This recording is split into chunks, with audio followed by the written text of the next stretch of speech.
Z Young Leaders and Champions ste se lotili projekta Mentorstvo. Zakaj je odločitev za to in koga naslavljate s tem projektom?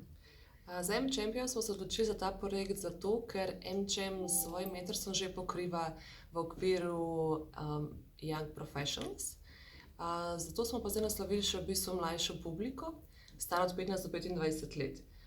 Zdi se nam, da je v bistvu tukaj veliko prostora, ki potrebuje našo pomoč, naše izkušnje, naše znanje pri raznoraznih odločitvah, bodisi pri vpisu na faks, bodisi pri odločitvah na svojo poslovno pot, ki pa ti dijaki in študentje nimajo nekega supporta oziroma oseb, katere bi lahko naslavljali za take izzive in spremembe v življenju.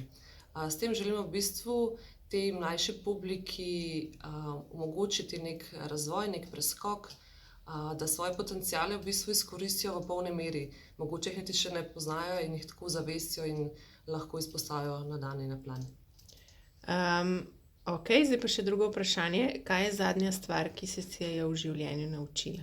Ravno včeraj na eni delavnici sem izvedela, da v Južni Koreji obstaja 7 vrst vikanja. Madonna. In ko rečemo mentorstvo, ti rečeš?